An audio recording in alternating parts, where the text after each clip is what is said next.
તો એના પછી આવે છે સ્વાધ્યાય 13.2 નો બીજો સવાલ.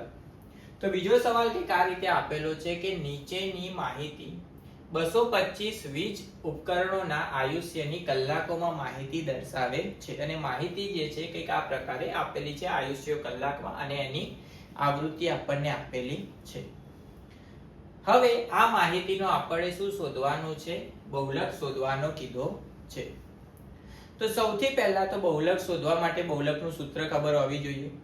બહુલકનું સૂત્ર શું થાય? બહુલકને આપણે લખીએ કેપિટલ Z થી બરાબર n વત્તા કૌંસમાં f1 માઈનસ f0 ભાગ્યા 2f1 minus f0 minus f2 ગુણ્યા h. આ કોનું સૂત્ર થઈ ગયું? બહુલકનું સૂત્ર.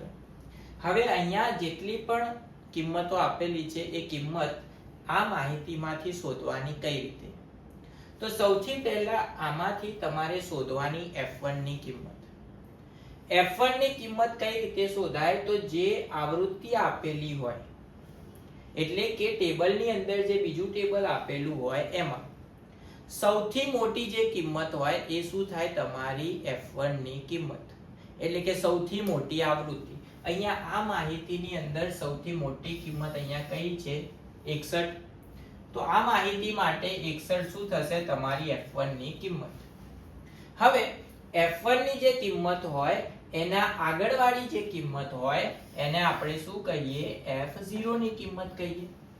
અને f1 જે હોય એના પાછળવાળી જે માહિતી હોય એને આપણે કઈ કિંમત કહીએ? f2 ની કિંમત કહીશું.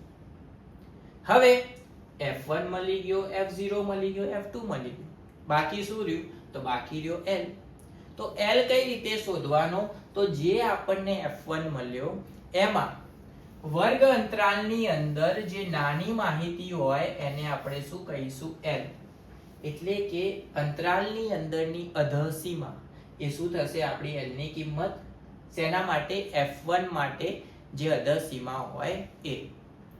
એના પછી શોધવાનો તમારે h. તો h તો આપણને ખબર જ છે, વર્ગ અંતરાલની લંબાઈ, એટલે કે 60 માઈનસ 40 બધાનો તફાવત અહીંયા કેટલો આપેલો છે? 20 20 નો. તો h ની કિંમત અહીંયા કેટલી થઈ જશે? 20. સૂત્રની અંદર બધી કિંમતો મૂકી દઈએ અને સાદું રૂપ આપી દઈએ તો આપણને શું મળી જશે? જવાબ મળી જશે. સૌથી પહેલા તો L. L ની કિંમત કેટલી હતી? 60. તો અહીંયા શું આવી જશે? 60 વત્તા કૌંસમાં f1. f1 ની જગ્યાએ શું આવશે? 61 માઈનસ f0. f0 ની જગ્યાએ 52 ભાગ્યા 2 ગુણ્યા f1, એટલે કે 61 ના ડબલ કેટલા થશે? 122 માઈનસ f0 એટલે કે 52 માઈનસ f2. f2 એટલે 38 ગુણ્યા h. h એટલે તફાવત કેટલો હતો? 20 નો. તો અહીંયા શું આવી જશે? 20. સાદું રૂપ આપી દઈએ, ગણતરી કરી દઈએ. બરાબર 60 વત્તા કૌંસમાં 61 માંથી તમે 52 બાદ કરશો તો કેટલા વધશે? 9 ભાગ્યા આ બંને માઈનસમાં તો બંનેનો સરવાળો 52 વત્તા 38 કેટલા થશે? 90. 122 માંથી તમે 90 બાદ કરશો તો કેટલા વધશે? 32 ગુણ્યા 20 લખાય. હવે આ બંનેને આપણે 2 વડે ભાગી શકાય. આને 2 વડે ભાગશો તો 10 મળશે, આને 2 વડે ભાગશો તો કેટલા મળશે? 16. ફરીથી 2 વડે ભાગશો તો 5 અને ફરીથી 2 વડે ભાગશો તો 8. તો છેલ્લે આપણે વધ્યું શું? 60 વત્તા 9 પંચા 45 ભાગ્યા 8 આપણા માટે વધ્યું. આનો ભાગાકાર કરી દઈએ, કિંમત મૂકી દઈએ અને શું કરી દઈએ? સરવાળો. તો સૌથી પહેલા તો 45 ભાગ્યા આપણે 8 કરી દઈએ. 45 ભાગ્યા 8.